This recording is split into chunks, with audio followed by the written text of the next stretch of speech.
और कितना दर्दनाक मौत दिखाना है भगवान को।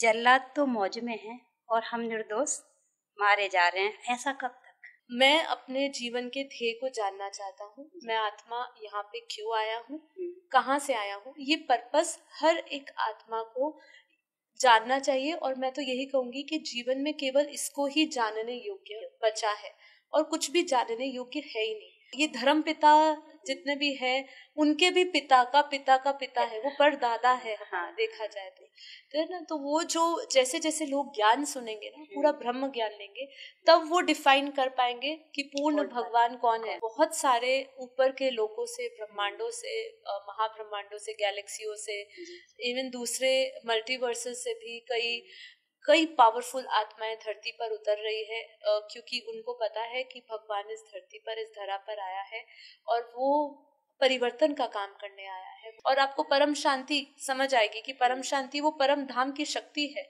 जब आप अपने उस मूल प्रकृति स्वरूप को जानकर उसमें स्थिर रहोगे तो आपके ऊपर माया हावी नहीं होगी। अंतिम में तो आपको समर्पण होना पड़ेगा। ये सब आपको क्यों दिए जाते हैं? ये रास्ते, ये मार्ग आपके समर्पण को बढ़ाने के लिए, आपको छूटने के लिए नहीं, आपको उसके और समर्पण और सम्मुख होने के लिए दिए जाते हैं। पर यदि आपका वही ज्ञान, वही शास्त्र आपका अहंकार बन जाता है तो फिर वो मैं नहीं छूटा तो फिर भगवान के पास कैसे जाओगे? कैसे एक आत्मा दूसरी आत्मा की सूक्ष्म ऊर्जा खाती है। बापूजी ने बहुत सारे एपिसोड्स में बताया है। आज इल्यूमिनाटी है, ये भी क्या कर रहे हैं? एक आत्मा को दूसरी आत्मा एक खरीद रही है, वो ले रही है ना, उसको अपना गुलाम बना रही है। अगला प्रश्न है कि कब मिलेगा कर्म का फल सबको?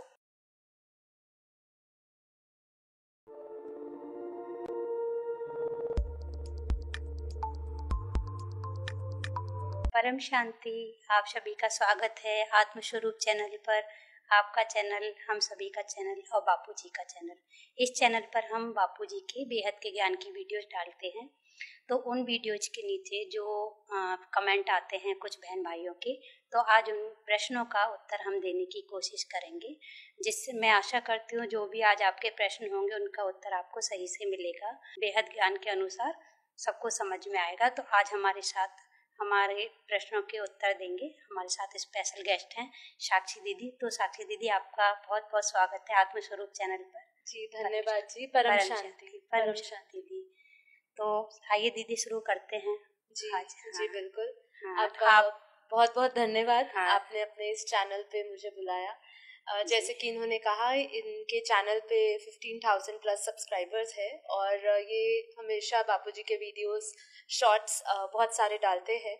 तो मैं आप सभी से, हमारे जो बेहद परिवार से जुड़े हुए हैं, उनसे निवेदन करूंगी कि आप इनके चैनल को ज़रूर सब्सक्राइब कर लीजिएगा।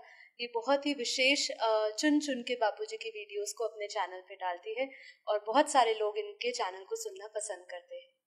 जी, आपका ढेर सारा धन्यवाद। थैंक यू, आपको भी।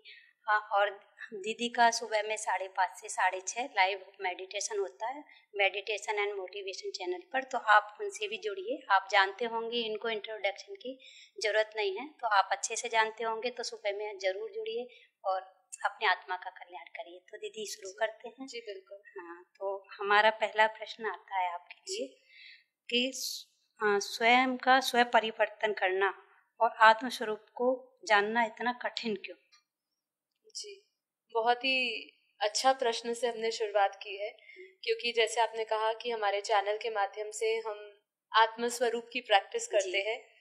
तो देखिए, पहले तो इसका जवाब 2 हो सकते हैं अलग अलग दृष्टिकोण से।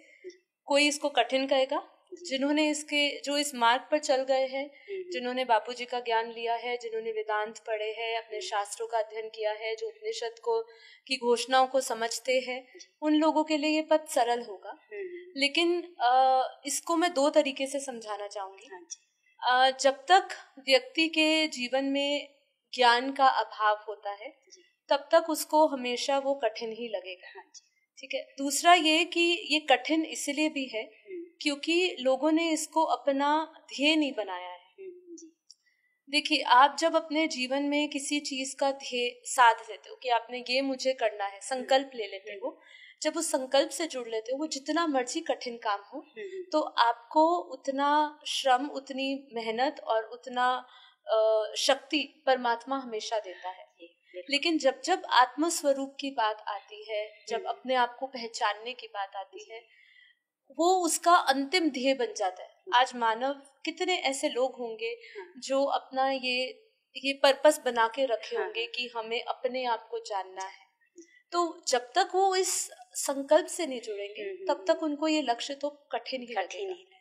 तो सबसे पहली बात है कि अगर आप उसको कठिन मान रहे हैं तो पहले उसको अपने संकल्प में लाइए कि मैं अपने आप को जानना चाहता हूँ। जी बिल्कुल, मैं अपने जीवन के ध्येय को जानना चाहता हूँ। मैं आत्मा यहाँ पे क्यों आया हूँ, कहाँ से आया हूँ, ये पर्पस हर एक आत्मा को जानना चाहिए। और मैं तो यही कहूंगी कि जीवन में केवल इसको ही जानने योग्य बचा है और कुछ भी जानने योग्य है ही नहीं। पर हम नहीं भी समझ पाते या नहीं पहचान पाते क्योंकि माया के आवरणों में हम फंसे रहते हैं, माया में फंसे रहते हैं, देह भान में फंसे रहते हैं। तो इसीलिए ये हमें कठिन लगता है। अब इसका दूसरा जवाब ये आता है, ये सरल उनके लिए है जो आत्मज्ञान के रास्ते पर चल रहे हैं, जिनको आत्मज्ञान है, जिनको बोध हो चुका है, जो वो समझ चुके हैं कि जगत मिथ्या ब्रह्म ही सत्य है, जो ये चीज को जान चुके हैं, उनके लिए कभी ये कठिन मार्ग नहीं होगा। तो शुरुआत के लिए जिन्होंने ये प्रश्न पूछा, बहुत ही वैल्यूएबल प्रश्न है, उनको यही जवाब देना चाहूंगी कि देखिए, आप सिर्फ पहले अपना एक संकल्प लीजिए, फिर आपको कहीं ना कहीं से प्रेरणा मिलेगी। आज हम डिजिटल युग में जी रहे हैं, आपको डिजिटली ऐसी वीडियोस मिलेगी, आप ऐसे संग में आओगे, ऐसे आपको कोई गुरु मिलेंगे जो आपको अपनी पहचान से आपका परिचय करवाएंगे। बिल्कुल, आपने बहुत अच्छे से समझाया। मैं आशा करती हूँ कि सभी व्यूअर्स को, सभी बहन भाइयों को ये पसंद आया होगा और अच्छे से समझ भी आया होगा। तो आगे बढ़ते हैं। तो एक बहन हैं, लिखती हैं कि धर्म की, ये बताइए कि धर्म की गिलानी क्या कभी बंद हुई है इस पृथ्वी पर? अगर यदि नहीं तो भगवान इस धरती पर कभी कभी क्यों आते हैं? ओके जी, देखिए, अब इसमें भी ज्ञान छुपा है। पहले तो हमें धर्म समझना है कि धर्म क्या है। मैं हमारे जो परम गुरु, हमारे परम शिक्षक, जो हमारे बापूजी है, जिन्होंने हमें बेहद का परम ज्ञान दिया है और जिनका प्रचार हम सभी जगह कर रहे हैं कि सभी इस बेहद ज्ञान से जुड़े, उन्होंने हमें धर्म का मतलब एक ही समझाया कि धर्म वही है अपने मूल प्रकृति को जानना। ठीक है। अब यहाँ पे लोग धर्म किससे जोड़ते हैं? हिंदू, मुसलमान, सिख, ईसाई, जाति, नात, इससे अपने आप को जोड़ते हैं। देखिए, जब ये सृष्टि की रचना हुई थी, जब उस परब्रह्म परमात्मा ने अपना एक संकल्प किया, इच्छा करी कि मैं एक से अनेक हूँ, तो उसमें से एक मूल प्रकृति निकली और वही अव्यक्त प्रकृति व्यक्त रूप में आई। और वही प्रकृति, हम जानते हैं कि प्रकृति तीनों गुणों से बनी है। ठीक है। तो उसमें सत्व, रजस, तमस तीनों गुण है। तीनों गुणों से रची हुई वही माया कहलाती है और वही प्रकृति कहलाती है। ठीक है। अब जब वो बनी, तभी से समझिए कि जब इंसान नीचे, वो अपने मूल प्रकृति को भूल के, अपने स्वधर्म को भूल के, अपने धर्म को भूल के, जब वो विभिन्नता में आ गया, है ना, जब वो अपने आप को बहुत अलग, अपने आप को उस ब्रह्म से अलग गिनने लगा, तो उसी क्षण हम ये कहेंगे कि धर्मग्लानि शुरू हो गई। अब अगर आप धर्मग्लानि का परिचय इस तरीके से लेते हो कि जब धर्म आए, जैसे नाथ जातियां अलग अलग आई, तो वो तो बहुत नीचे की बात है। जब ये सृष्टि की रचना, जैसे हम कहते हैं कलयुग में भी, ये कलयुग चल रहा है, जैसे सतयुग में भी देवासुर संग्राम होता था, त्रेता में भी हमें पता है कि रामायण हुआ, तो उधर भी युद्ध हुआ राम और रावण जी, रावण का, और वैसे ही द्वापर में भी हम जानते हैं। तो ये तो चलता आया है।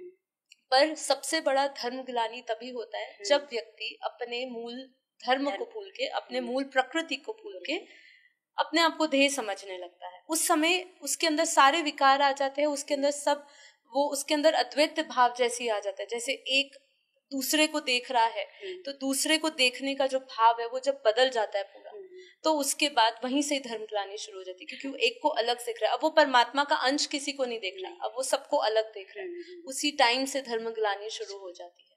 अब अगर हम बात करें कलयुग के समय में ही, परमात्मा जैसे गीता में भी कहा है कि जब जब धर्म की गिलानी होती है तब में परमात्मा धरती पर अवतरित होते हैं। तो ऐसे ही कहा कि अवतरित होंगे, तो कभी कभी इसलिए आते हैं क्योंकि कभी कभी उनका विशेष कार्य जुड़ा होता है धरती पे। जैसे कभी उनका पूर्ण अवतार होता है, कोई उनका अंश अवतार होता है ना, कोई एक विशेष पाठ बजाने कभी वो आते हैं, कभी वो अपने भक्तों की रक्षा करने के लिए खाली अवतार होता है उनका। तो अलग अलग समय पे अलग अलग उनका अवतार होता रहा है। लेकिन धर्म गिलानी तो तभी से शुरू हो गई जब से आत्मा अपने मूल प्रकृति से अलग हुई। अब वापस जाना है तो अब भगवान अवतरित, अब जब भगवान अपने ये ब्रह्म ज्ञान आत्मज्ञान देने के द्वारा आपको ये समझा रहा है कि अब तुम्हें अपने वापस मूल प्रकृति से जुड़ना है और अब तुम्हें मूल धाम जाना है, तो अब ये बता रहे हैं परमात्मा। तो जहां तक लोगों का ये सवाल है कि अवतार कभी कभी क्यों होते हैं, अवतार तो अंश अवतार हुआ, पूर्ण अवतार हुए। राम को भी बोला, जो राम जो थे 14 कला संपूर्ण थे, फिर कृष्ण 16 कला संपूर्ण थे। तो अलग अलग अवतार अलग अलग राक्षसों को मारने के लिए हुआ, अधर्म का विनाश करने के लिए हुआ। अब पूरी धरती अधर्म में जी रही है, पूरी धरती अधर्म में। कोई भी ऐसा नहीं है जो अपने मूल प्रकृति से जुड़ा है, सब अपने आप में लड़ रहे हैं। ठीक है, जैसे एक बहुत सुंदर बात कही जाती है ना कि पहले जब लड़ाई होती थी सतयुग समय में, तो देवता और असुरों का अलग अलग लोक हुआ करते थे। अब जब त्रेता युग आया तो वो एक ही राज्य में होने लगे, है ना। फिर उसके बाद द्वापर आया तो द्वापर में भी उनकी एक ही नगरी में हो रहे थे लड़ाई। तो अब जब कलयुग है तो अब कलयुग में तो घर घर में एक साथ फिर, और अगर हम कहे उसको और भी अध्यात्म से गहराई से समझे तो अपने इस घड़ी में ही खुद से भी लड़ाई हो रही है। तो इसीलिए धर्म गिलानी तो चल रही है और परमात्मा आया है धरती पर और अपना आत्मज्ञान ब्रह्म ज्ञान बेहद का ज्ञान दे रहा है। बहुत बढ़िया दी, आपने बहुत अच्छे से समझाया। तो आगे बढ़ते हैं। अगला प्रश्न है कि कब मिलेगा कर्म का फल सबको और कितना दर्दनाक मौत दिखाना है भगवान को। जल्लाद तो मौज में है और हम निर्दोष मारे जा रहे हैं, ऐसा कब तक, क्यों? बहुत दुखी आत्मा रही होगी जिसने प्रश्न पूछा होगा, क्योंकि शायद उनके घर में ही जल्लाद बैठे होंगे, इसलिए वो कह रहे कि जल्लाद तो मस्ती मौज में रह रहे हैं, कि ऐसा नहीं होता है। कर्म फल, जो कर्म होते हैं ना, उसका फल कभी भी ऐसे खाली नहीं जाता है। ठीक है, हम अभी के लाइफ टाइम को देख रहे हैं, अभी के वर्तमान के समय को देख रहे हैं। पहले तो भगवान का इससे कोई लेना देना नहीं है इसमें, जैसे उन्होंने कहा शायद कि कर्म का जैसे कब मिलेगा कर्म का फल सबको, तो कितना दर्दनाक मौत और दिखाना है भगवान को। तो भगवान नहीं दिखाता दर्दनाक मौत, पहली बात है। भगवान तो अपने जैसे, ये बहुत गलत लोगों में धारणाएं हैं, क्योंकि देखिए जब एक लौकिक माता पिता अपने बच्चे को दुख नहीं दे सकते हैं, उसको मार नहीं सकते हैं, तो वो तो स्वयं भगवान है। ठीक है, वो परमात्मा क्यों करेगा? वो अपनी रचना, उसने तो श्रेष्ठ रचना बनाई थी। सबसे पहले तो हमें समझना है कि उसने तो सबसे श्रेष्ठ रचना परम पुरुष बनाए थे, परम प्रकृति बनाई थी, परम दुनिया बनाई थी, जिसको स्वर्ग से भी तुलना नहीं की जा सकती, ऐसी दुनिया थी वो। परम तत्व परम प्रकाश की दुनिया थी। अब लोगों को वो समझ नहीं आता, लोगों को ज्ञान नहीं समझ आता, इसलिए लोग उल्हाना देते हैं। कहते हैं ना, अपना गुस्सा अपना दर्द सिर्फ बस दूसरों पे थोपना है, तो लोगों को क्या थोपेंगे, वो तो भगवान को भी छोड़ते नहीं है। तो ज्ञान जरूरी है, ज्ञान बहुत जरूरी है। तो पहली बात, मेरा एक बहुत सुंदर एपिसोड हुआ था ज्योति प्रकाश भाई के साथ कि निर्दोष क्यों मारे जाते हैं। तो आप वो एपिसोड जरूर देखिएगा, उनके साथ पॉडकास्ट हुआ था और उन्होंने बहुत ही गहराई से वो बात बताई है। तो देखिए, कभी भी कोई निर्दोष नहीं मारा जाता। एक बार और उसको ग्रुप पे उस एपिसोड को आप डलवा दीजिएगा, तो जो भाई बहन है वो देखेंगे, जिन्होंने भेजा होगा उन तक पहुंचे। जी बिल्कुल बिल्कुल, हम उनको ग्रुप में भी शेयर करेंगे। इनफैक्ट आप अगर परम शांति मोटिवेशन मेडिटेशन चैनल के कम्युनिटी पोस्ट में जाएंगे तो वहाँ पे भी आपको उसका लिंक मिल जाएगा। जी, आपका बहुत धन्यवाद। आप पहले तो निर्दोष कभी नहीं मारा जाता, जिसने दोष किया है उसी को सजा मिलती है, भगवान सजा नहीं देता है। और ये कितनी दर्दनाक हो सकती है ये तो आपके कर्मों पर निर्भर है। ठीक है, अगर आपने कुछ बहुत ही दुष्कर्म करे हैं तो उसकी सजा भुगतने के लिए तैयार सभी को रहना चाहिए। लेकिन ये है कि जो प्रारब्ध है वो तो आपको भोगना पड़ेगा। अब ये है कि अगर आप अपना आगामी कर्म अच्छा कर रहे, अभी के कर्म अच्छे कर रहे हो, तो आपको आने वाला समय आपका अच्छा बन सकता है। और साथ ही साथ जो प्रारब्ध में आप भुगत रहे हो, जो आपको कर्म फलों की सजा मिल रही है, आपको जो फल प्राप्त हो रहा है, यदि वो आपके लिए दर्दनाक है, आपको कष्ट दे रहा है, तो आप ऐसे इस समय आप परमात्मा से विमुख मत होइए, उसके सम्मुख जाइए। ठीक है। लोग अक्सर मैंने देखा है जब दुख तकलीफ दर्द आता है तो वो परमात्मा से विमुख हो जाते हैं। बिल्कुल बिल्कुल, मतलब उसको हाँ, एक बुरा गाली देना इस तरह शुरू कर देते उससे हैं। सम्मुख हो, उस समय सम्मुख हो, उससे प्रार्थना करो, उससे पावर लो, तो ज्ञान लो उस समय। परम पिता है। हाँ, वो परम पिता है, वो कभी भी आपके कर्मों में कभी वो हर्षद के शेप देता ही नहीं है, कभी इन्वॉल्व ही नहीं होता उसमें। उसने आपको फ्री विल दी है, इसलिए आप उसका यूज करें। और जब भी आपके सामने ऐसे दर्दनाक मौके आते हैं, किसी भी रूप में आते हैं, उस समय आप परमात्मा के सम्मुख होइए, उससे ज्ञान प्राप्त लिए, उससे उसकी रोशनी लीजिए, जिससे कि आपके सारे कर्म जो विकर्म है वो आपके विनाश हो। ठीक है, तो ये आपको करना चाहिए। बाकी भगवान कभी निर्दोष को नहीं मारता है। ठीक है, और दर्दनाक देखिए आने वाला समय हमारे बापूजी ने कहा है, और बहुत सारी भविष्यवाणियां आ ही रही है, और हम देख भी रहे हैं कि कितना कुछ हुआ है, हो रहा है। प्रकृति अपने तमो प्रधान स्वरूप में है। इस समय पूरी तमो प्रधान स्वरूप में है। क्या हो रहा है उसकी हम चर्चा यहाँ नहीं करेंगे, लेकिन आप ये समझ सकते हैं कि कभी भी किसी के साथ कुछ भी घट सकता है। अब ये अंतिम समय का भी अंतिम समय चल रहा है। इस समय आपको आत्मज्ञान से जुड़ना बहुत महत्वपूर्ण हो जाता है। जब आप आत्मज्ञान से जुड़ते हो और परम शांति से जुड़ते हो, जो हम शायद अपने एपिसोड के आगे हम और बात करें, तो जब आप इनसे जुड़ते हो तो आपके सारे कर्म फल जो आपको प्राप्त हो रहे हैं वो आपको पीड़ा नहीं देते हैं, क्योंकि उस समय आप बहुत विवेक बुद्धि से हर चीज को जज करने लग जाते हो और स्वीकार करने लग जाते हो। इसलिए कभी भी निराश मत होइए। कर्म फल जब आए सामने निराश मत होइए, और बस परमात्मा के संग रहिए, सम्मुख रहिए। बहुत बढ़िया, बहुत अच्छे से आपने समझाया। और हाँ, तो आगे बढ़ते हैं कि एक लिखते हैं कि भगवान ने मतलब आने के लिए इस भारत को ही क्यों चुना इस कार्य के लिए, और भी जगह को चुन सकते थे। इसका आंसर तो बहुत स्पष्ट है। इसके लिए तो ज्यादा कोई मुश्किल जवाब नहीं है कि देखिए हमारी भारत जो है वो देव भूमि रही है, ऋषि मुनियों की भूमि रही है। यहीं पर राम कृष्ण अवतार हुए हैं। जो नहीं मानते उनका ये प्रश्न, देखिए ये भी उनके लिए हो सकता है, लेकिन उनको ये समझना पड़ेगा कि इसको कर्म भूमि कहा गया। मनुस्मृति में, वेदों में, शास्त्रों में, महाभारत में इसी को कर्म भूमि कहा गया है, भारत को ही। और भारत में जो आध्यात्मिक ऊर्जा है वो पूरे विश्व में दूसरी कहीं देश में नहीं है। इसलिए भगवान ने केवल भारत को ही चुना, कि इसीलिए सारे अवतार भी भारत में ही हुए, किसी और जगह पे नहीं। इसीलिए आगे कल के अवतार भी बोलते हैं।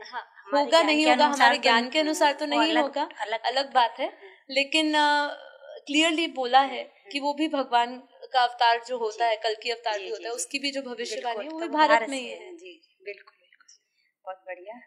तो आगे बढ़ते हैं। लिख रहे हैं कि अजय अमर अविनाशी परमात्मा सारे सृष्टि के रतन कौन है? जीव आत्मा को पूर्ण मुक्ति कौन से भगवान दे सकते हैं? पूर्ण भगवान, पूर्ण परमात्मा कौन है? देखिए इसकी भी परिभाषा हर एक आत्मा की अलग अलग। क्यों, मैं आपको समझाती हूँ कि हर एक आत्मा की यात्रा अलग है। हर एक आत्मा के जो हमारे ज्ञान से नहीं जुड़े उनको शायद ये बात थोड़ी अलग लग सकती है कि हर एक आत्मा के देखिए आराध्य अलग है, भगवान अलग है। अगर मैं कहूंगी कि उदाहरण के तौर पे कि कृष्ण पूर्ण भगवान का अवतार है, तो जो शिवपंथी लोग हैं वो नहीं मानेंगे।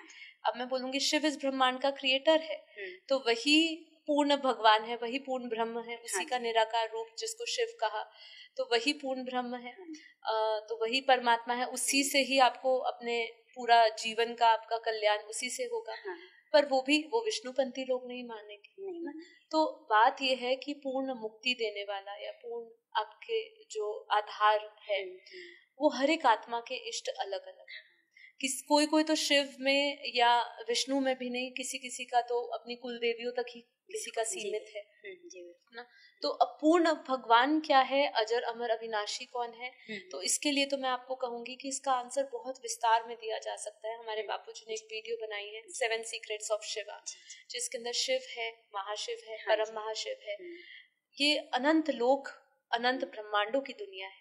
अगर मैं ब्रह्मा विष्णु महेश को, अगर कोई भी किसी की आस्था उनसे जुड़ी है और कोई कहे कि नहीं विष्णु पूर्ण अवतार है, तो वो ये जानना उनके लिए जरूरी है कि जब ब्रह्मा को जब अहंकार हुआ था तो हमारी देवी भागवत में लिखा है कि उनको वो अनंत ब्रह्मांडों की सैर पे ले गए थे और उन्होंने बहुत सारे उनको ब्रह्मा दिखाए, कोई 14 मुखी वाला, कोई 1000 मुख वाला, कोई लाख मुख वाला।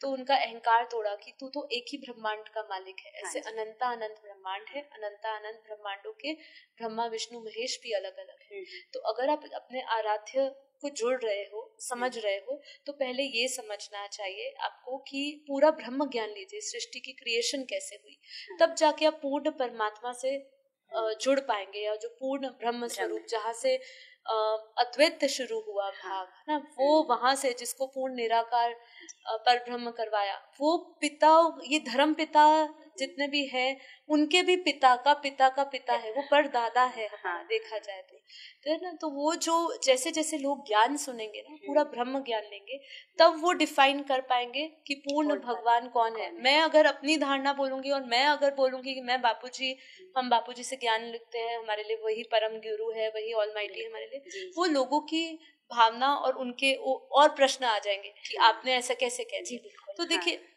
जो आपको ब्रह्म ज्ञान दे रहा है, जहां से आप निकले हो, आप उसी मूल से जुड़ोगे। इसलिए हमारे बापूजी भी क्या कहते हैं, जो जहां से आई आत्मा वो वहीं से जाएगी। ठीक है, कोई आत्मा कह रही है कि मैं इस गैलेक्सी से आया हूँ, तो वो उस गैलेक्सी तक ही सीमित हो जाएगी ना। तो वो गैलेक्सी का जो मालिक है, उसी को ही वो उसका भगवान है। वो अब जैसे ब्रह्मा कुमारी संस्था है, ब्रह्मा कुमारी संस्थाओं के लिए शिव भगवान है। ठीक है, वो अब हम समझे ये ब्रह्मांड का मालिक तो शिव है, इससे ऊपर तो महाशिव भी है, परम महाशिव भी है। अब वो 5000 साल के वर्ल्ड ड्रामा में फंसे हैं। हाँ, तो अब उनके लिए भगवान वो, तो अब मैं पूर्ण भगवान की डेफिनेशन अपने हिसाब से बता सकती हूँ, लेकिन सभी आत्माओं के लिए ये बात अलग अलग हो जाएगी।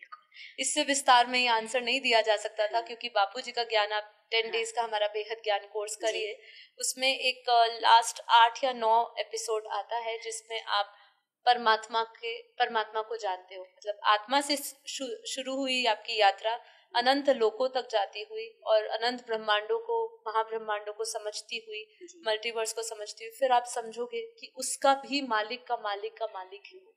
ये 10 डेज बेहद ज्ञान का कोर्स दीदी के चैनल पे है, परम शांति मोटिवेशन एंड मेडिटेशन चैनल पे। तो और भी दीदी ने बताया कि आप 7 सीक्रेट ऑफ शिवा बापूजी के चैनल पर देख सकते हैं, तो आपको और भी स्पष्ट हो जाएगा। तो आगे बढ़ते हैं दीदी, आपने बहुत अच्छे से समझाया। तो लिख रहे हैं कि क्या अच्छी आत्मा को गलत आत्माएं गलत रास्ते पर डाल सकती है? कैसा हो सकता है? हो सकता है अच्छी आत्माएं भी गलत रास्तों पे जाती है, जब वो अज्ञानता और अविद्या में पड़ती है, जब वो अपने ज्ञान की स्मृतियों को भूल जाती है जी। क्योंकि देखिए, यहाँ ज्ञानी भी अज्ञानी हो जाता है। यहाँ अच्छी आत्मा कौन? अच्छी आत्मा से मतलब क्या? जो अच्छे कर्म करती, खाली वो नहीं। अच्छे कर्म बुरे कर्म तो ठीक है, ये तो सभी को ज्ञान है आज। अच्छा कर्म करना, पुण्य काम करना, पुण्य लोगों के साथ करना, पर संग का रंग अवश्य लगता है ना।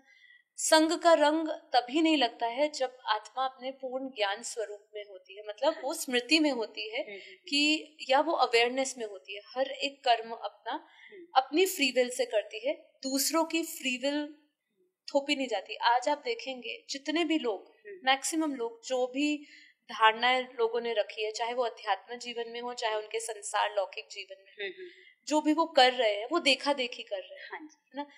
किसी ने कुछ कहा तो उसने कहा ये बहुत अच्छा है, तो वो उसी में चलता है। तो मतलब आपके ऊपर अपनी विल यूज नहीं कर पा रहे हैं, दूसरों की विल आपके ऊपर थोपी जा रही है। तो इसी तरीके से इस केस में भी ऐसा ही है कि आप अपने आप को, जब तक आप मतलब अगर किसी की संगत में ऐसे आते हो, बुरी संगत में, तो उसकी भी, उसका ऑरा, उसकी नेगेटिविटी, उसके वाइब्रेशंस आपको हानि पहुंचा सकते हैं। आप उसके संग में लग सकते हो अगर आपकी आत्मा में शक्ति नहीं है। बहुत बढ़िया, बहुत अच्छे से आपने बताया। तो अब आगे बढ़ते हैं। आगे लिख रहे हैं कि धरती पर इतनी नई आत्माएं क्यों आ रही हैं? इसी धरती पर क्यों? मतलब अपने ब्रह्मांडों में, क्या उन अपने ब्रह्मांड में आ रही हैं? क्या उन दूसरे ब्रह्मांडों में भी कलयुग चल रहा होगा? तो क्या वो भगवान को ढूंढने यहाँ आए? बिल्कुल सही। अपने सवाल में ही उन्होंने उत्तर दे दिया है कि जैसे कहा, हमारे बापूजी के ज्ञान के अनुसार वो दिव्य दृष्टि से दिव्य दुनिया देखते हैं, दिव्य ज्ञान दिया हुआ है उन्होंने, और उन्होंने बताया है कि ये जो समय है धरती पे, ऐसा जैसे कलयुग की भी बात होती है तो ये विशेष कलयुग बापू जी ने बताया कि पहले ऐसा कोई भी कलयुग नहीं हुआ है जहाँ पे इतनी 850 करोड़ पब्लिक से भी ज्यादा पॉपुलेशन हो। लगभग 250 करोड़ पब्लिक से ज्यादा किसी भी कलयुग में नहीं गई है। तो ये विशेष कलयुग है और बहुत सारे ऊपर के लोगों से, ब्रह्मांडों से, महाब्रह्मांडों से, गैलेक्सियों से, इवन दूसरे मल्टीवर्सेस से भी कई पावरफुल आत्माएं धरती पर उतर रही है, क्योंकि उनको पता है कि भगवान इस धरती पर, इस धरा पर आया है और वो परिवर्तन का काम करने आया है। वो पूरे मल्टीवर्स को बदलने का ज्ञान जानते, मतलब उनके पास ये वाइब्रेशंस पहुंच जाती है। यहाँ पे जो संसारिक लोग हैं, जो स्थूल में है, जो अभी साकार रूप में है, उनको ये समझ नहीं आता, लेकिन उनके पास वो दिव्य दृष्टि होती है, वो दिव्य ऊर्जा देख सकते हैं। तो उनको पता है, जैसे उन्होंने कहा कि हाँ वो इसलिए आए क्योंकि भगवान इस धरती पर आए हैं, इसलिए वो दूर दूर से दूसरे लोगों से आ रहे हैं। इसलिए हमारे बापूजी ने बताया कि ऐसे सूक्ष्म लोग हैं हमारे ब्रह्मांड के बाहर ही उन्होंने एक सूक्ष्म लोग ऐसे अपने अपने गोले में लेकर आए हैं और देखने आ रहे हैं और उनको भी इंतजार है कब इस पूरा ये परिवर्तन का कार्य होगा। तो जी बिल्कुल आए हुए हैं लोग, जो माने वो मान ले, जो नहीं माने उनको समझ नहीं आएगा, जो जागृत हैं वो मानेंगे। हाँ, क्योंकि बहुत सारे लोग हैं अब बातें कर रहे हैं और इसमें कुछ गलत भी नहीं है, क्योंकि पूरा मल्टीवर्स हमारा जीवंत है। बिल्कुल हर जगह दुनिया है, हर जगह दुनिया है। तो वो भी ऊपर बैठे बैठे कुछ तो करेंगे, उनको भी आभास होता है, उनको भी पता चलता है कि उनके दूसरे पैरेलल यूनिवर्सेस में क्या हो रहा है, दूसरे ब्रह्मांडों में क्या हो रहा है, तो फिर वो वाइब्रेशंस कैच करके आते हैं। बिल्कुल बिल्कुल, बहुत अच्छे से आपने बताया। तो आगे बढ़ते हैं कि माया का जन्म कैसे हुआ, कि माया आत्मा और परमात्मा से भी शक्तिशाली है। माया क्यों इतनी हावी हो गई आत्मा पर, माया को पावर कौन देता है ऐसा? देखिए, माया बहुत महत्वपूर्ण प्रश्न है। सबसे पहले तो माया को जन्म कौन देता है, तो देखिए माया परमात्मा की शक्ति कही गई है। जब जैसे मैंने आपको बताया था इससे पहले एक प्रश्न में कि प्रकृति के बारे में, कि जब धर्म की बात हो रही थी उस समय, तब मैंने बताया था जब परमात्मा एक से, परब्रह्म परमात्मा जो निराकार है, एक से अनेक की इच्छा करता है, तब उसके बाद उसमें से मूल प्रकृति निकलती है। वही अव्यक्त में जब व्यक्त रूप में आती है, जब प्रत्यक्ष व्यक्त रूप में आती है, तो उसमें तीनों गुण सत्व रजस तमस आते हैं और वही 3 गुणों की प्रकृति को ही माया कहा गया। जो माया विष्णुपुरी तक है। हमारे ब्रह्मांड से, हमारे धरती से ऊपर 7 लोक है ना, 7 लोक, भूलोक, भूलोक, स्वर्गलोक, महलोक, तपलोक, जनलोक, फिर ब्रह्मपुरी, विष्णुपुरी, शिवपुरी। तो हमारे विष्णुपुरी तक महामाया है। तो महामाया तब बनी थी जब ये पूरी सृष्टि की ये क्रिएशन चालू हुई थी। अब यहाँ पे कहना कि क्या ये आत्मा परमात्मा से भी शक्तिशाली है, नहीं, बिल्कुल नहीं, क्योंकि आत्मा जो है वो अविनाशी है, वो अपरिवर्तनीयशील है, और परमात्मा तो अनंत सूर्य, अनंत प्रकाश है, वो तो उससे, उसका तो माया उसकी रचना है ना, तो इसीलिए वो उससे बड़ी नहीं है, उससे शक्तिशाली नहीं है, वो उसकी शक्ति है। और जहां तक रहा कि माया, दूसरा आपका एक और प्रश्न था जिसमें, तो उन्होंने कहा कि माया को पावर कौन देता है? माया को देखो, माया को पावर हम ही देने वाले हैं, क्योंकि माया देखा जाए तो माया, ये जो पूरी सृष्टि रची हुई है, जो सृष्टि चल रही है, वो एक माया ही है। ठीक है, अब क्या है, जो व्यक्ति अज्ञान में होता है वही इस माया को शक्तिशाली करता है। बाकी आप देखिए, जो साधु संत होते हैं, जो मायाजीत बन चुके हैं, जो अपने इंद्रियों पर जिनकी विजय प्राप्त कर चुके हैं, जो जितेंद्र बन चुके हैं ना, ऐसे ऋषि मुनि, ऐसे संत लोग जो है, उनको माया क्यों नहीं उन पे हावी होती?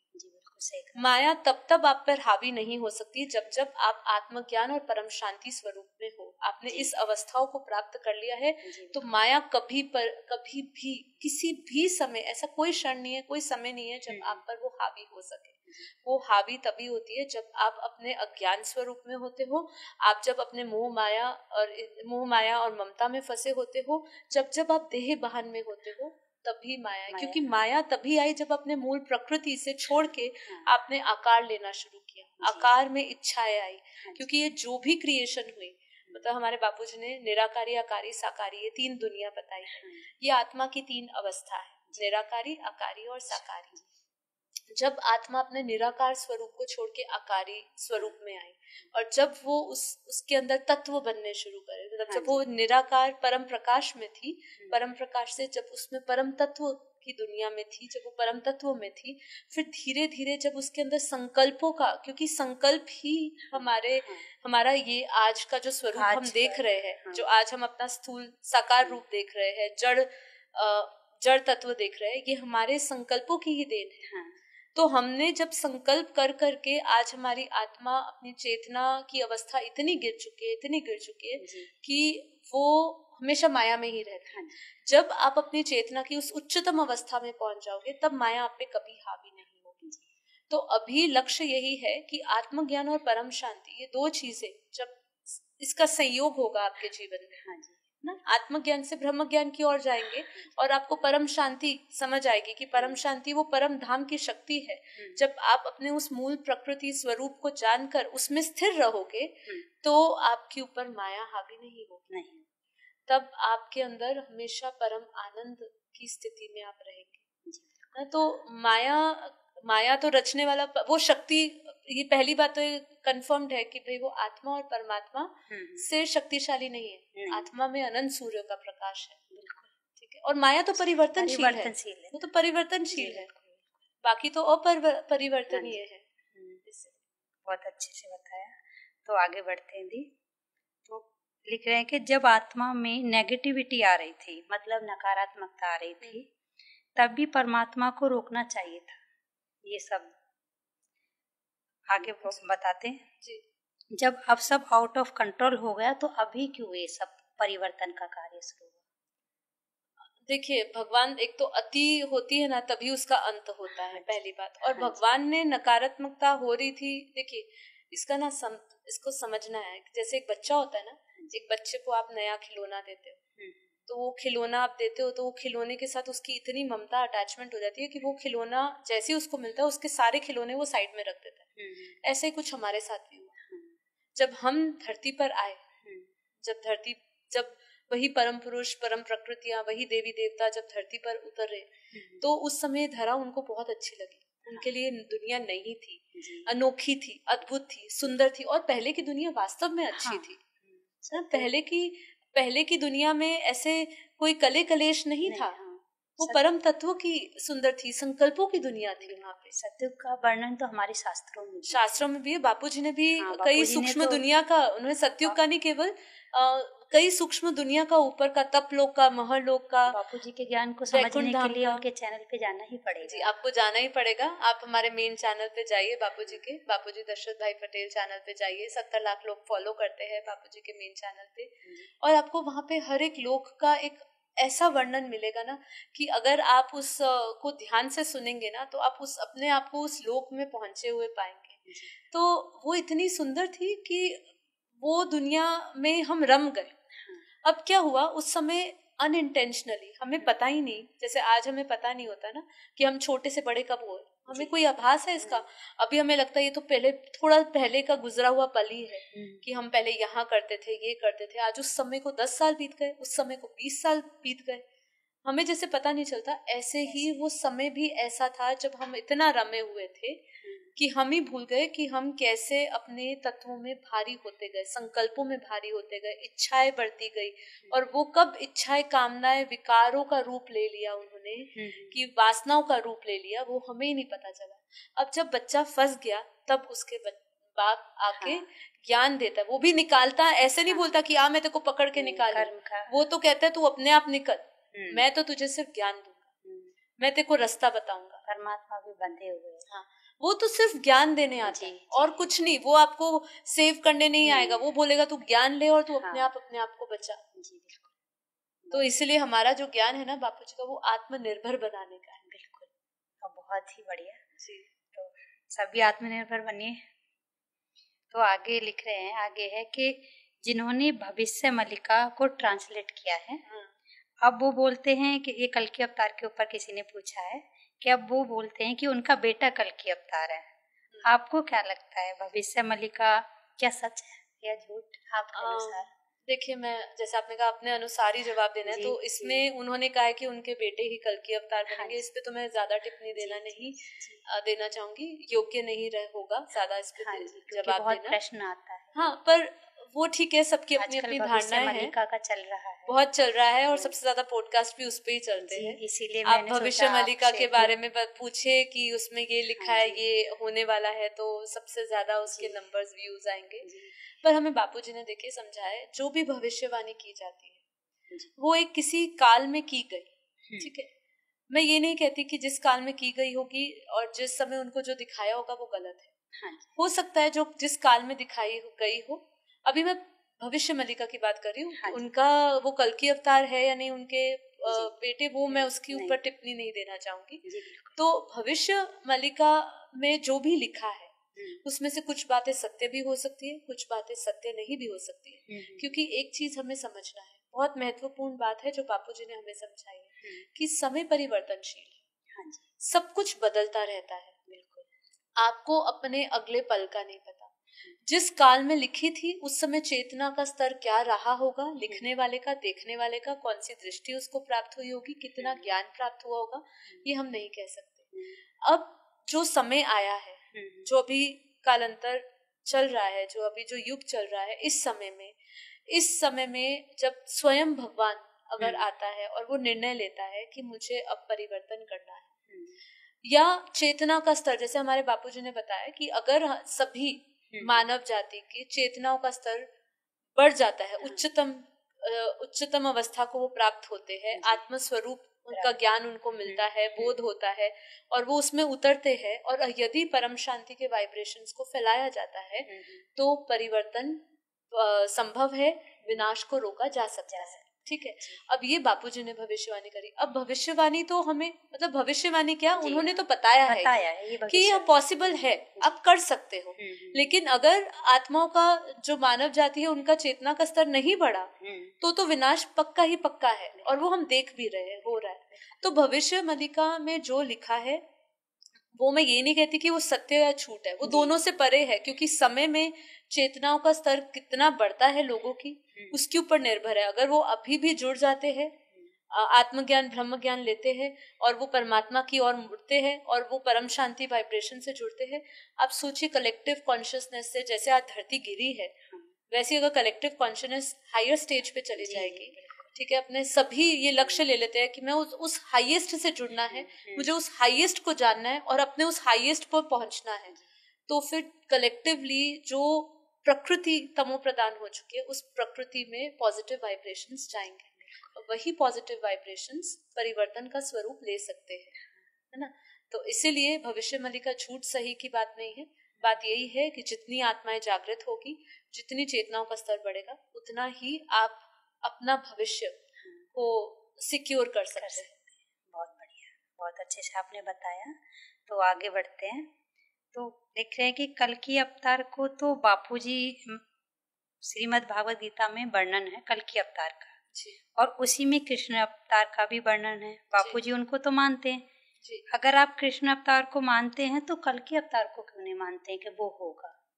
देखिए, बापूजी ने कल्कि अवतार को माना या ना माने की बात नहीं करी। बापूजी ने कहा कि कल्कि अवतार होता है, लेकिन इस समय, अब जो समय चल रहा है, इस समय नहीं होगा, क्योंकि हमारा जो पूरा मल्टीवर्स है या जो हमारा पूरा ब्रह्मांड है, उसकी चेतना इतनी गिर चुकी है, इतना, उसका क्रिएटर भी इतना गिर चुका है कि अगर आप मान लीजिए कि अगर इसको बचाया भी जाए धर्म के हिसाब से, इसका अधर्म को विनाश करके बचाया भी जाए, तो वापस अगर सतयुगी बनाया भी दिया जाए, तो सतयुग के बाद वापस कभी ना कभी तो चेतनाओं का स्तर वापस गिरेगा, फिर सतयुग के बाद त्रेता, द्वापर, कलयुग, ये चक्र चलता रहेगा, है ना। तो बापूजी ये बता रहे हैं कि उन्होंने ये नहीं कहा कि वो नहीं होगा, अब उससे भी ऊंचा पाठ बचने वाला है जिसमें पूरा मल्टीवर्स को बदला जाएगा। क्योंकि अब आवश्यकता है कि अब ये जन्म मरण के चक्र को रोक दिया जाए। अब वापस क्योंकि अब हमारी धरती पे इतनी शक्ति नहीं रही कि वो अब इस चेतना के स्तर को सहन कर सके। जैसे हम इसलिए बाहर के लोग, कई लोग कह रहे हैं कि हमारी जो धरती है वो एक 3D to 5D शिफ्ट में होने वाली है और भी ऊपर तक जाते हैं। हमारे बापूजी ने तो बहुत ऊंचा ज्ञान दिया, पर मैं लोगों के लेवल तक बात करना चाहती हूँ, उनको समझ आए कि अभी जो है केवल युग परिवर्तन से कुछ नहीं होगा, अब पूरा मल्टीवर्स परिवर्तन करना पड़ेगा। जो आत्माएं फंसी है ना, वो सभी आत्माओं को अपने मूल प्रकृति, मूल धाम से जोड़ना पड़ेगा। नहीं तो, क्योंकि एक बार आत्मा परम धाम पहुंच गई, एक बार आत्मा अपने निराकार, निर्विकार, निर्गुण, निर्दोष स्वरूप में पहुंच गई, वो उस ब्रह्म स्वरूप में पहुंच गई, और जब उसका वहां पे भी पूरा जैसे सर्जन हुआ वैसे वो विसर्जित हो जाएगी, वहां पे उसका कोई अस्तित्व नहीं रहेगा, तो फिर वापस वो इस धरा पे आके, इस युग में भी आके, सतयुग, त्रेता, द्वापर, कलयुग में घूम घूम के करेगी भी क्या। बिल्कुल।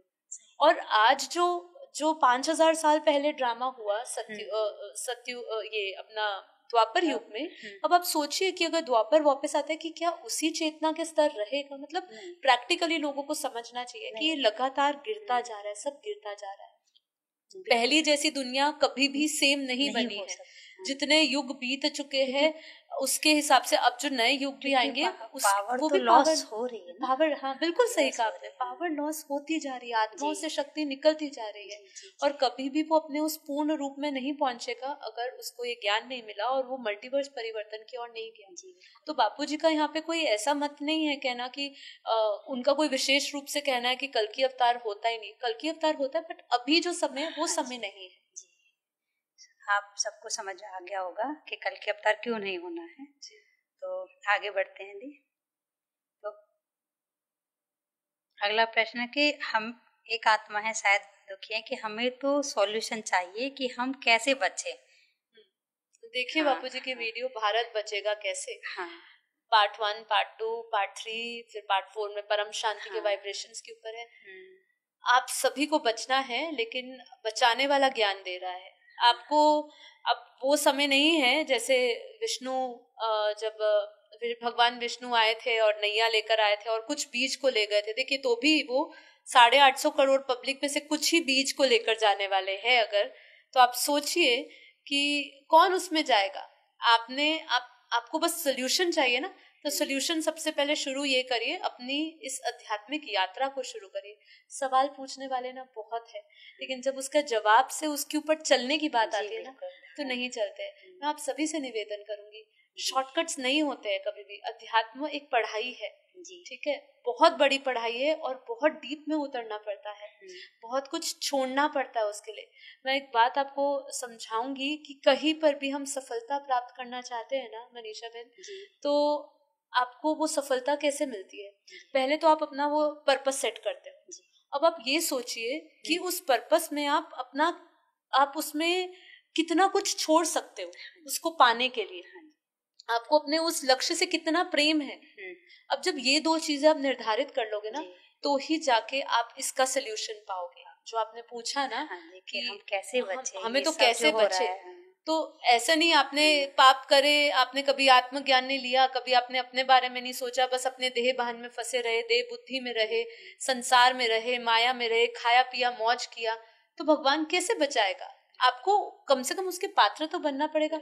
कम से कम भक्ति, शुद्ध भक्ति भी अगर करी हो तो परमात्मा शायद हाथ पकड़ने का आपको कुछ करे, कुछ सूक्ष्म आत्माएं आए, आपको मदद करे, ज्ञान की तरफ लेकर जाए। कुछ तो करना पड़ेगा।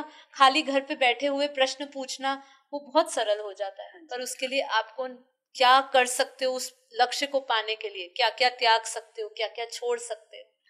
जिस दिन आप नक्की कर लोगे ना, उस दिन आप ये प्रश्न नहीं पूछोगे, उस दिन आप खुद ही वो करने लग जाओगे और सबको जवाब देने लग जाओगे। बहुत बढ़िया। तो आगे एक पूछ रहे हैं, एक आत्मा है, तो पूछते हैं कि आपके अनुसार सिर्फ बेहद का ज्ञान जानना ही जरूरी है, तो फिर दुनिया ऐसे कैसे चलेगी। आत्मा कर्म के अनुसार कुछ भी कर सकती है। तो हमारे बेहद के ज्ञान में बापूजी ने कर्म की थ्योरी समझाई है पूरी तरह। बेहद का ज्ञान क्या है? देखिए, बेहद का ज्ञान जो हमें बापूजी ने दिया है, पहले तो हमें समझना है उसके अंदर वेद, शास्त्र, उपनिषद, भगवत गीता, भागवतम, जितने भी आप पुराण उठा लीजिए, सबका वो विस्तार है। ठीक है, और ये सब सबके सार है। ठीक है, अब वो विस्तार है। तो कर्म, बापूजी ने बेहद के ज्ञान में कर्म के सिद्धांत के बारे में बहुत गहराई से समझाया है। बहुत ऐसे रहस्य को खोला है बापूजी ने। तो हमारा बेहद का ज्ञान शास्त्रों, उपनिषद और वो सब चीजों से अलग नहीं है। ये सब हमारे वेद, शास्त्र, पुराण, उपनिषद जो घोषणाएं कर रहे हैं बापूजी, वो कई सालों से बता रहे हैं। लेकिन बापूजी उस मार्ग पर चलने की प्रेरणा देते हुए आपको विस्तार से समझा रहे कि आप अपनी सीमित बुद्धि ना रखो जी, क्योंकि आप असीमित हो। जी, आप इनफाइनाइट हो, इसलिए हम बेहद ज्ञान बोलते हैं। कि बेहद ज्ञान जो है वो अनंत ज्ञान, अनंत ब्रह्मांडों का ज्ञान है। अनंत क्रिएशन समझोगे, अनंत क्रिएशन से आपकी यात्रा पूरी क्लियर हो जाएगी कि मैं कौन हूँ, कहाँ से आई हूँ। और ये यात्रा जो है समझना बहुत जरूरी है। ये पूरी सोल जर्नी है, ये छोटा सब्जेक्ट नहीं है, सबसे विस्तार है। ये सबसे इम्पोर्टेंट, सबसे बड़ा चैप्टर है हमारे ज्ञान का। है कि आप एक ब्रह्मांड में ना फंसे रहो। फंसे नहीं रहो।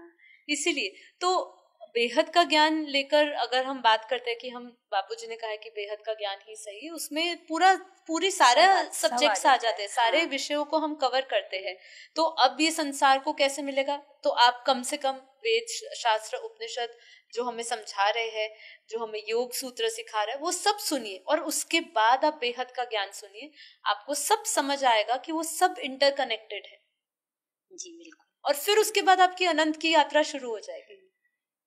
तो दी, बहुत अच्छे से आपने बताया। तो एक आत्मा है, उनका डाउट है इसी से हमारे बेहद ज्ञान से रिलेटेड। जी।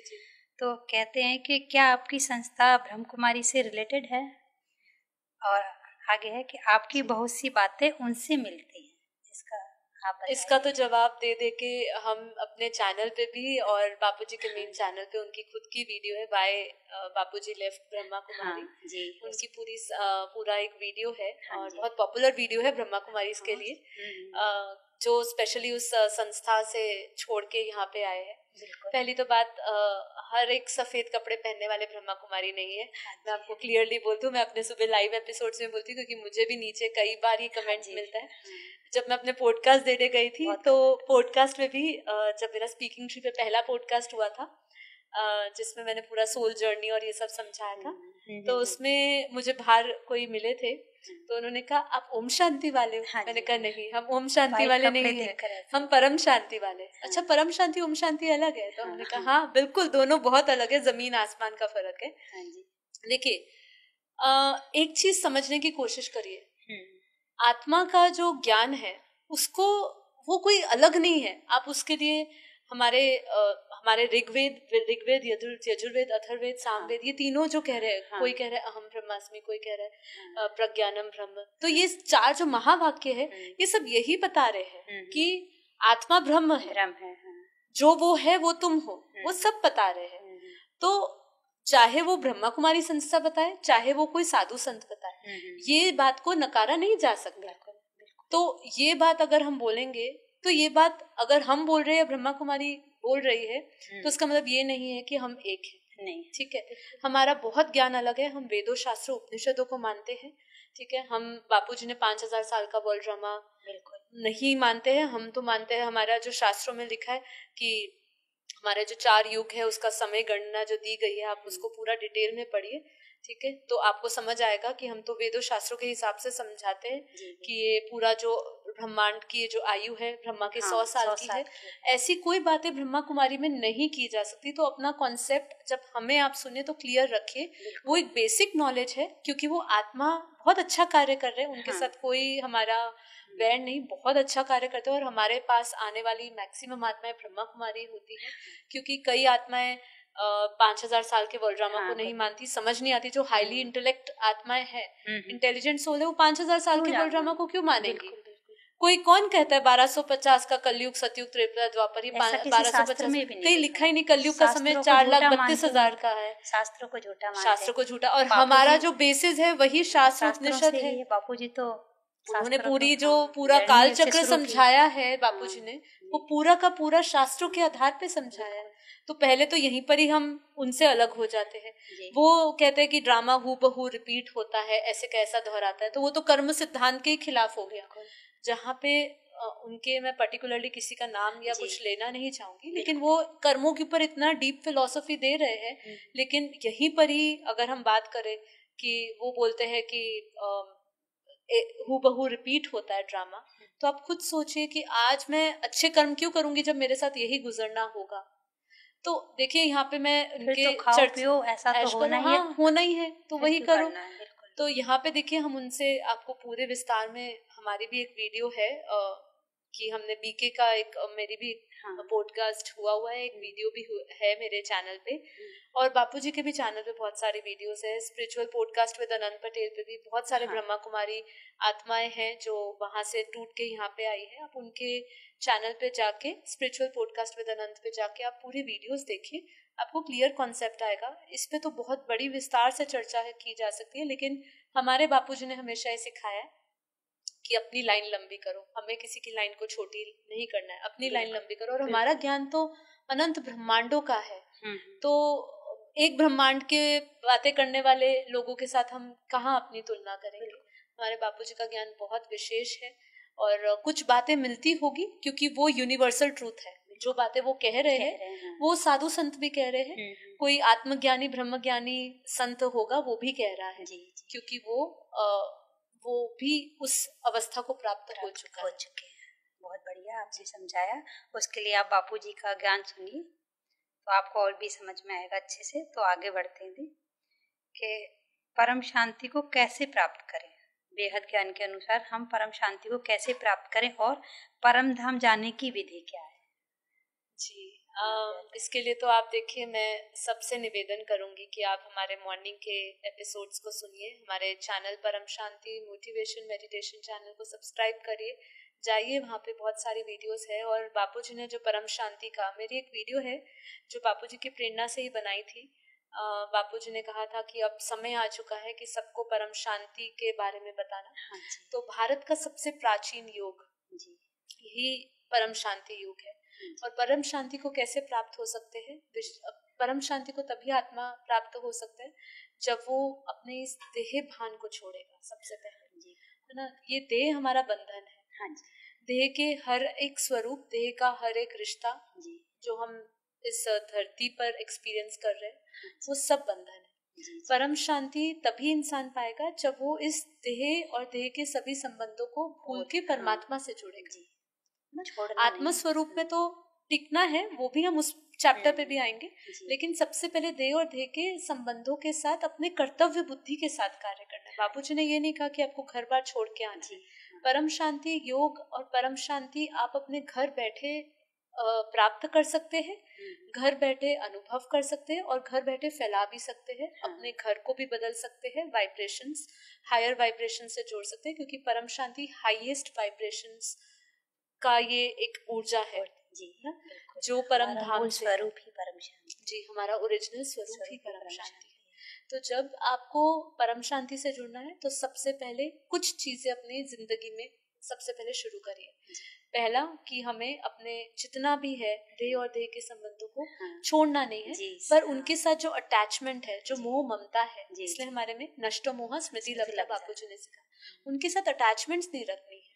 और देखिए ये चीज आपको जो बताई जा रही है, ये आपके कल्याण के लिए बता रही है, क्योंकि आप खुद सोचिए, जिसके साथ आपको सबसे ज्यादा अटैचमेंट होती है और वो आपको जब दर्द देता है तो आपको कितनी तकलीफ होती है, आप कितने बड़े ट्रॉमा में, डिप्रेशन में चले जाते हो, आप अपनी आत्मा की शक्ति को भूल जाते हो, आप स्वयं को भूल जाते हो, तो आपकी कितनी अज्ञानता अवस्था हो जाती है उस समय।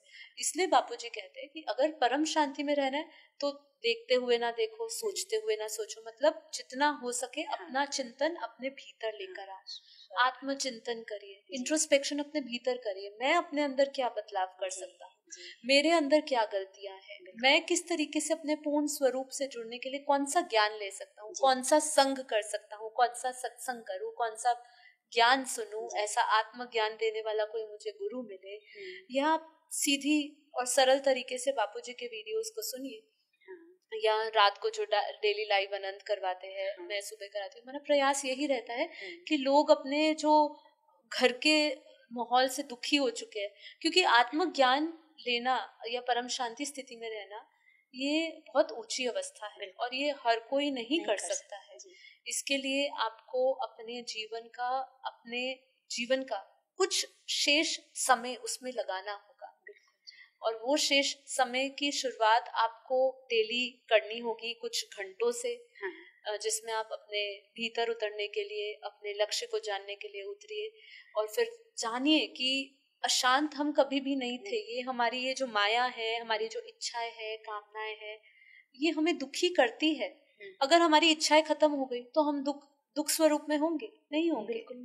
पर दुख सुख दोनों भोगने हैं। सुख लेना है तो ये तैयार रहिए कि सुख लोगे तो दुख भी आएगा ही आएगा, क्योंकि आत्मा तो परम शांत स्वरूप थी। हाँ, आत्मा अपने परम प्रकाश, परम शांत स्वरूप, परम आनंद स्वरूप में थी। इसीलिए उसको जब वो धरती पे आई, इसीलिए वो स्मृतियों को लेकर आई है धरती पे। इसलिए वो धरती पर भी यही ढूंढती है, मुझे आनंद कहाँ मिलेगा, मुझे शांति कहाँ मिलेगी, है ना। तो वो यही ढूंढ रही है ना, वो अच्छी ऊर्जा को ढूंढ रही है। इसलिए अब प्रकाश तो रहा नहीं, परम प्रकाश तो रहा नहीं, लेकिन वो किसी भी तरीके से पॉजिटिव सकारात्मक ऊर्जा को ढूंढने की कोशिश कर रही है कि मैं कहाँ पे एक पीसफुल काम स्टेट पा सकूं, कहाँ मैं। इसके लिए वो कहीं जंगलों में जाते हैं, कहीं हिमालयों में जाते हैं, वेकेशन पे जाते हैं, अकेले रहने की कोशिश करते हैं, लोगों से दूर जाते हैं, लेकिन फिर वापस आते हैं तो भूल जाते हैं। परम शांति पाने के लिए आपको परम ज्ञान चाहिए, आत्मज्ञान चाहिए। इसलिए परम शांति आपको तभी मिलेगी। और आपका इसके अगले परम शांति के साथ जुड़ा हुआ एक और प्रश्न था। हाँ, इसके साथ उनका प्रश्न है कि हम पर ब्रह्म और बेहद के बच्चे कैसे बने। अच्छा, ये बेहद के बच्चे के लिए तो बेहद का ज्ञान ही सुनना पड़ेगा जी। और आत्मज्ञान जुड़िए, जैसे मैंने कहा, आपको अपना लक्ष्य बनाइए, फिर आपको धीरे धीरे क्लैरिटी होती रहेगी। देखिए, आप भी इस ज्ञान में आए हैं, आपका भी पॉडकास्ट है, आप ये जानते हैं कि जब हम 0 लेवल पे थे, जब हमने कभी सोचा नहीं था कि हम बापूजी के सानिध्य में आएंगे, हम जब ये ज्ञान लेंगे, चाहे किसी की भी आध्यात्मिक यात्रा किसी भी गुरु के साथ शुरू होती है, उसने कभी सोचा नहीं हुआ होगा कि उसकी डेस्टिनी उसको यहाँ पे आकर रखेगी। वो जैसे जैसे अपनी दिव्य कामना रखता है, लेकिन वो संसार की जगह दिव्य कामनाएं परमात्मा के प्रति रखे कि मुझे कुछ श्रेष्ठ ज्ञान दे, मुझे यहाँ से मोक्ष प्राप्त करना है, तो मुझे यहाँ से छूटना है, ये जंजाल से छूटना है। पहले तो उसको जंजाल समझे संसार को, ये अगर वो समझ गया तो वो फिर संकल्प लेगा छूटने का। फिर उसको धीरे धीरे दर्शन मिलेंगे, बहुत सारे मार्ग मिलेंगे उसको। हो सकता है पहले वो स्कूल लेवल पे जाए, फिर कॉलेज लेवल पे जाए, फिर PhD लेवल पे जाए, धीरे धीरे करके उसको बापूजी का बेहद का परम ज्ञान मिले, पहुंच ही जाएंगे वहाँ। तो मिलेगा, अवश्य मिलेगा। और ये हमारा संकल्प, और हम लोगों को ये वाइब्रेशंस फैलाई रहे हैं, परम शांति बेहद का ज्ञान मिले जी, सभी को मिले। तो बहुत बढ़िया दी, आगे हम बढ़ते हैं।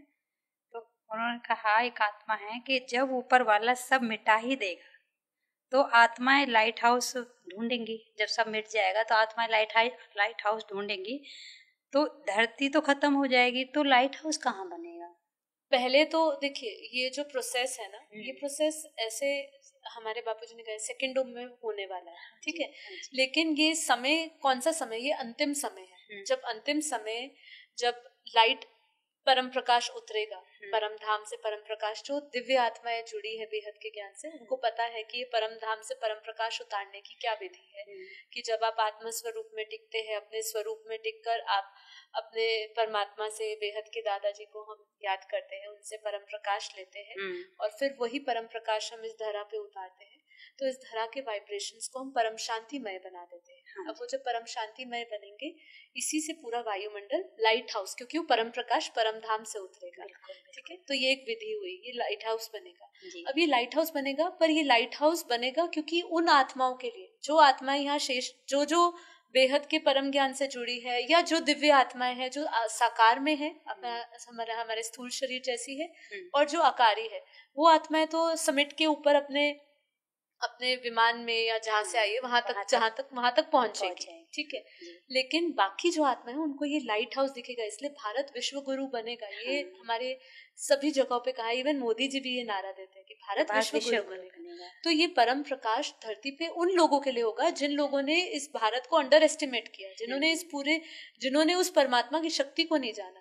वो लाइट हाउस बनेगा। फिर जब ये परम धाम बनेगा तो उसके बाद धीरे धीरे उन आत्माओं के लिए जो इस धरती पे शेष रह जाएंगी, बाकी जो आत्माएं हैं धीरे धीरे अपना सफर यात्राएं शुरू करके ऊपर की ओर जाएगी। और फिर धीरे धीरे जब वो परम प्रकाश उतरेगा, जो पापी आत्माएं कहो, जो कमजोर आत्माएं कहो, ज्ञान की दृष्टि से तो उसको और बहुत गहराई से समझाया जा सकता है, लेकिन आपके चैनल पे अगर मैं बताऊंगी कि अगर वो आत्माएं 100 कला की पावर की आत्माएं होगी तो मुक्त हो जाएगी, वो लोगों को अभी रिलेट नहीं कर पाएंगे, समझ नहीं पाएंगे। लेकिन समझने की दृष्टि से अभी इतना बताना चाहूंगी, जो कमजोर आत्माएं हैं वो आत्माएं सारी मुक्त हो जाएगी और फिर ये पूरा मल्टीवर्स को बदला जाएगा, फिर वो समेटा जाएगा। तो लाइट हाउस बनेगा क्योंकि हर एक आत्मा, जितनी भी बेहद की आत्माएं, दिव्य आत्माएं जो जागृत हो चुकी है, जो ये ज्ञान ले चुकी है, वो सब अपने परम प्रकाश स्वरूप में आ जाएगी। उनका घर भी लाइट हाउस बन जाएगा। लाइट हाउस मतलब प्रकाश की एनर्जी, परम प्रकाश की एनर्जी, ऊर्जा सब जगह फैल जाएगी।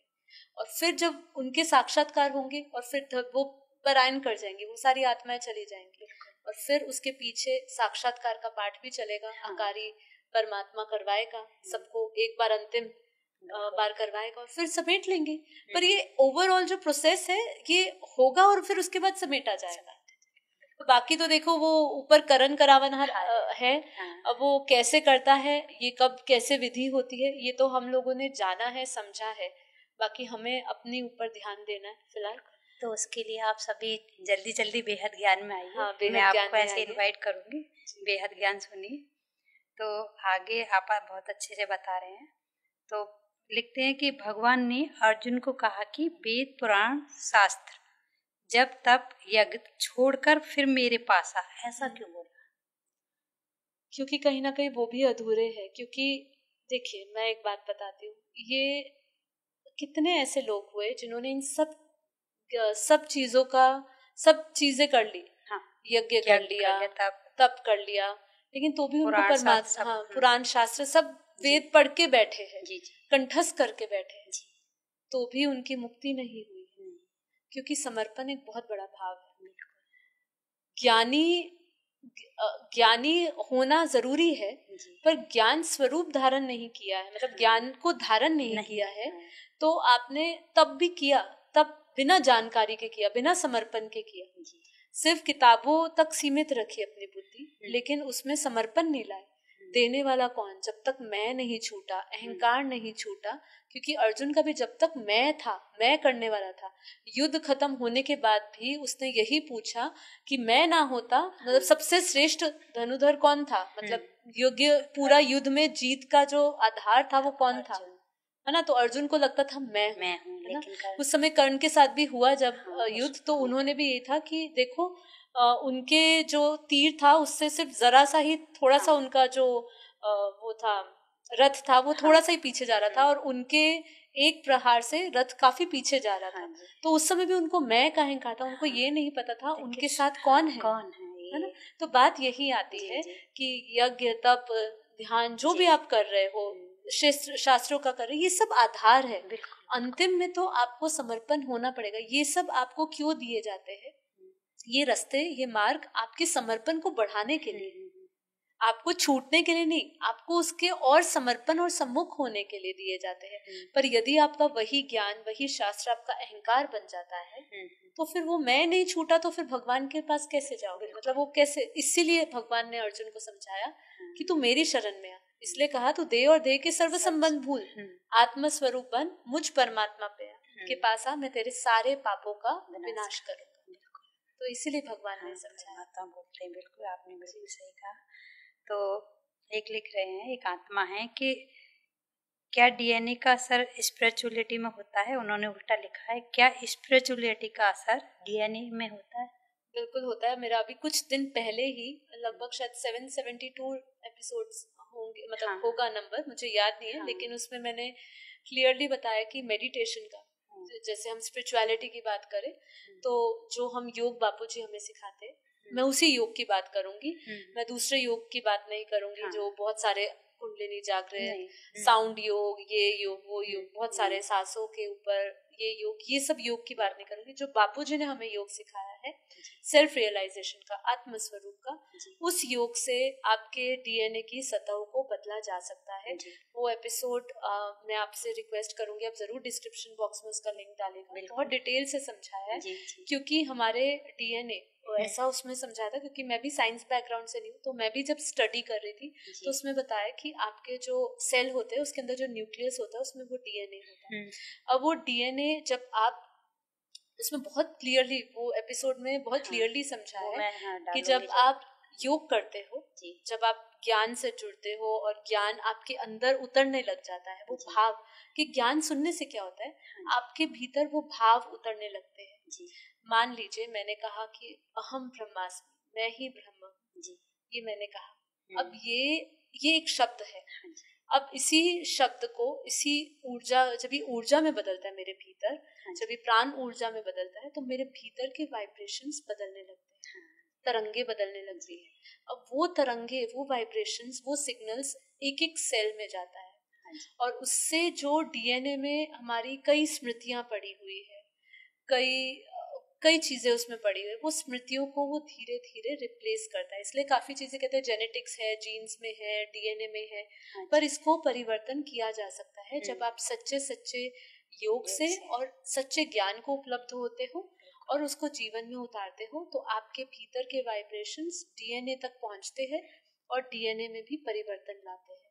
तो जैसे अगर हम परम शांति की बात करें, तो परम शांति को हर एक डीएनए में आप महसूस कर सकते हैं। मतलब अगर परम शांति स्थिति में स्थित हो जाते हो और वो वाइब्रेशंस आपके भीतर उतरते हैं, प्राण ऊर्जा में उतरेंगे, आपके सूक्ष्म ऊर्जा में उतरेंगे, सूक्ष्म शरीर में, कारण शरीर में उतरेंगे, हर एक सेल तक पहुंचेंगे, स्थूल शरीर के हर एक सेल, क्योंकि डीएनए जो है वो स्थूल है, तो वो, और ये जो ऊर्जा है ये बहुत सूक्ष्म है, ये हर एक, आपके हर एक स्तर पर पहुंचती है और फिर आपका डीएनए बदलता है। बाकी विस्तार से अगर आपको सुनना है तो आप वो एपिसोड को जरूर देखिएगा। जी बिल्कुल, बहुत अच्छे से आपने बताया। तो फिर से आत्मा पे आ जाते हैं।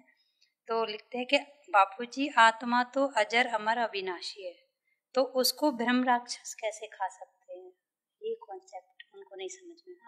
क्योंकि लोग अजर अमर अविनाशी के कॉन्सेप्ट को ही नहीं जाने हैं। मैंने अपने बहुत सारे पॉडकास्ट में, जो मेरा एक रियल हिट में पॉडकास्ट हुआ था तो, और उसके बाद अभी जो हुआ था सोल जर्नी का स्पीकिंग ट्री पे, उसमें भी, और इनफैक्ट मैंने बहुत सारे अपने एपिसोड्स में बोला है कि अजर अमर अविनाशी आत्मा का वो स्वरूप है जब वो अपने मूल स्वरूप, मूल प्रकृति में होती है, मतलब जब वो परम धाम में होती है। जब वो परम धाम से नीचे आ जाती है तब आत्मा अजर अमर अविनाशी नहीं रहती है।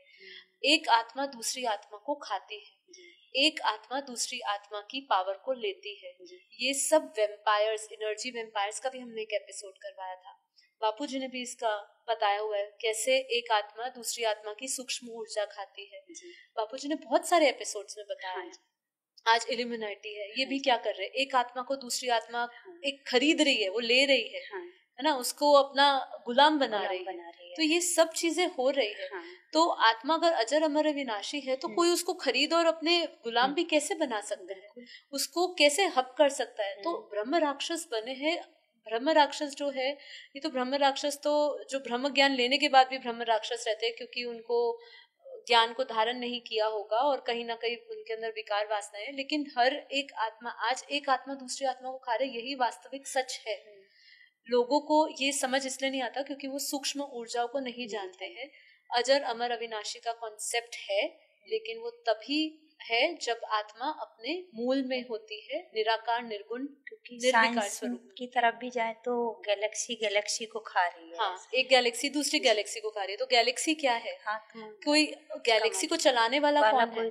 कोई तो है ना, उसकी ऊर्जा खाई जा रही है, उसको ब्लैक होल बन जाता है। वो कैसे बन जाता है? ये वैज्ञानिक जो है ये एक अपनी भाषा में समझा रहे, लेकिन इसके पीछे चेतना कौन है, कॉन्शियसनेस कौन सा है? तो वो चीज लोग जब समझेंगे तो लोगों को पता चलेगा कि ये वास्तव है, ये सच है। और अपनी धरती पर ही इतने सारे कॉन्सेप्ट मिल जाएंगे आपको, जो भूत प्रेत लोगों के है उसको अपने वश में कर लेते हैं। तो उनको अपने वश में कैसे कर लेते हैं, उसको साथ कैसे लेते हैं, फिर उसको मार भी देते हैं, मतलब उसको खा जाते हैं। उसको बड़ा राक्षस छोटे राक्षस को कहते हैं, जैसे बड़ी मछली छोटी मछली को खाते हैं। से मुक्ति कैसे पाए? भूत प्रेतों से हाँ, भूत प्रेतों से मुक्ति पाने का रास्ता तो केवल ज्ञान है। हाँ, अपनी ऊर्जा बढ़ाओ, अपने ऑरा को पावरफुल करो, तभी जाके आप भूत प्रेत से बच सकते हो, मतलब नेगेटिव आत्माओं से बच सकते हो। क्योंकि ये नेगेटिव आत्माएं आपके ऑरा को स्कैन कर सकती है। ये नेगेटिव आत्माएं आपकी ऊर्जा को भाप लेती है, कितने पावरफुल हो। आपके अंदर कोई भी विकार वासनाएं होती है, वो अगर एक बीज रूप में भी पड़ी होती है, तो अगर आप अपने कभी किसी समय आप अपने कमजोर स्थिति में होते हो, जैसे कोई भावनाओं से भरे हो, उस समय ये आत्माएं आपके भावों को, इमोशंस को पढ़ सकती है, और उस समय ये आत्माएं आपके साथ जुड़ जाती है। और यही समय होता है जब ये आपकी आत्मा की शक्ति को चूसती है। तो यही भूत प्रेत की शक्तियों, नकारात्मकता से बचना, इनकी शक्तियों के प्रभाव से बचने का एक ही उपाय है कि आप अपने आप को मजबूत करें, मेंटली, स्पिरिचुअली, फिजिकली तो ठीक है, फिजिकली की कोई जरूरत नहीं है यहाँ पे, मेंटली और इमोशनली और एक स्पिरिचुअली, ये 3 फैक्टर्स बहुत जरूरी है। क्योंकि जब तक आप अपने आप को मानसिक तौर से कमजोर समझोगे तो आप कमजोर ही रहोगे। आप, और दूसरी बात है कि आपको हमेशा ये याद रहना चाहिए कि मेरे पास जो मेरा गाइड है, जो मेरा रक्षक है, वो परम गुरु है।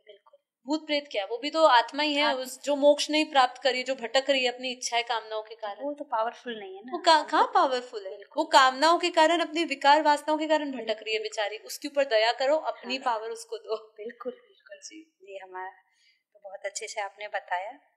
एक आगे है कि बेहद ज्ञान क्या है और ये आत्म स्वरूप से बनने में कैसे हेल्प कर सकता है? इसका जवाब बहुत विस्तार है। विस्तार ऐसा है, मैं इसको शॉर्ट में दे दूंगी जी, मेरे पास समय का भी अभाव है। हाँ जी। यही कहना चाहूंगी कि बेहद का ज्ञान जो है, बेहद मतलब इनफाइनाइट, जो आपको आपकी बेहद अनंत यात्रा से जोड़ रहा है, जो आपको एक ब्रह्मांड की ऊर्जा से नहीं जोड़ रहा है, एक यहाँ की कॉस्मिक पावर से या कॉस्मिक लेयर से नहीं जोड़ रहा है आपको बेहद जो बापूजी ने हमें बताया कि अनंता अनंत ब्रह्मांड है, अनंता एक गैलेक्सी में अनंता अनंत ब्रह्मांड घूम रहे हैं, अनंता अनंत गैलेक्सियां घूम रही है एक यूनिवर्स में। ऐसे ग्रेट यूनिवर्स है, ग्रेट यूनिवर्स है। अब आत्मस्वरूप बनने में ये कैसे मददगार है, आपका प्रश्न? हाँ जी। आत्मस्वरूप में सबसे पहले तो हमें आत्मा को जानना है। जब आपके सामने ये क्लियर एक विजन बोर्ड दिखता है ना कि मैं यहाँ पे हूँ, धरती के इस कोने में बैठा हूँ, लेकिन मुझे मेरा परम धाम यहाँ पे है, मतलब मेरे को इस ब्रह्मांड से भी परे, क्योंकि हर एक ब्रह्मांड का परम धाम है, हर एक गैलेक्सी का भी महापरम धाम है। ऐसे बापूजी का आप पूरा ज्ञान लेंगे, जिन्होंने विस्तार में जाना है, इसको और समझना है तो वो समझेंगे। तो वो जब मैं शॉर्ट में ये समझाऊं कि उसको अपनी अल्टीमेट डेस्टिनेशन दिखनी शुरू हो जाएगी, जब उसको विजन बोर्ड दिखेगा ना कि मैं यहाँ से यहाँ जाने वाली हूँ, वो क्लियर दिखेगा, तो वो आत्म स्वरूप में जल्दी आएगा, क्योंकि उसको अपना वो स्वरूप क्लियर दिखेगा कि मैं ये था। अनंत ब्रह्मांडों की, अनंत सूर्यों की ऊर्जा मेरे में थी। ये तो चलो हमारे उपनिषद भी घोषणा करते हैं, लेकिन बापूजी क्या कहते हैं? बेहद के बेहद की कला का अनंता अनंत शक्तियां, अनंता अनंत परम प्रकाश आप में है। तो ये जब आपके अंदर विजन क्लियर होगा और आपको पता चल जाएगा मैं यहाँ जा रहा हूँ, तो बस फिर आपको आत्मस्वरूप बनने में आसानी होगी। यात्रा clear, purpose clear, vision clear, दृष्टि सब कुछ क्लियर हो गई, तो बस अब आपको वो बनना ही है, तो वो फिर पावर लेने में भी आपको आसानी होगी। बिल्कुल, बहुत अच्छे से आप बता रहे हैं और सबको समझ में भी बहुत अच्छे से आ रहा होगा। तो इसी से हमारा एक लास्ट प्रश्न है आपसे, जो ज्यादातर सभी पूछते हैं कि आप अपना ऑरा सील कैसे करते हैं? ऑरा सील करने के बारे में आप बताइए। अगर पहले मैं अपनी बात करूँ तो मेरा तो सुबह आप सबके साथ योग करना, वही मेरा एक सबसे पहला मजबूत ऑरा बनता है। क्योंकि देखिए ऑरा कैसे सील होता है, पहले तो लोग बहुत सारी विद्याएं सिखाते हैं, लोग बहुत सारे सिंबल भी सिखाते हैं। मैंने बहुत सारे चैनल्स पे बहुत सारे लोगों को कुछ ऐसे सिंबल्स बनाते हुए देखा है, स्पेशली जो प्राणिक हीलर्स, रेकी हीलर्स होते हैं, वो भी एक ऑरा क्लीन और ऑरा बनाते हैं। हमारे बापूजी ने जो सिखाया हम सिंपल वही करते हैं कि हम तो अपने आप को आत्मा समझते हैं, हम अपने आप को यहाँ पे प्रकृति में स्थित आत्मा परम प्रकाश में है, हम परम शांति स्वरूप में है, और वही ऊर्जा प्रकृति से पूरे उसका पूरा वही ऊर्जा, वही तरंगे, वही वाइब्रेशंस पूरे आपके शरीर में हर एक कोशिकाओं में हर एक जगह पे वो फैल रही है, स्थूल शरीर में, सूक्ष्म में, कारण शरीर में, पूरे शरीर में फैल रही है।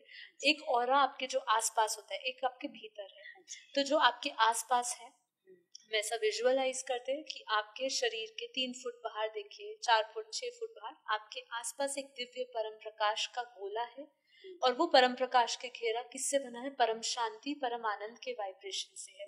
मतलब जब तक आप अपने ऑरा को भी सील रखेंगे, आपके पास जो बाहर की परिस्थितियां होगी वो परिस्थितियां आप पर प्रभाव नहीं डालेगी। बाहर विचलित करने वाली परिस्थिति होगी तो भी आप विचलित नहीं होंगे, है ना। आप अविचल मतलब स्थिर रहेंगे, आप उस स्थिर बुद्धि में रहोगे।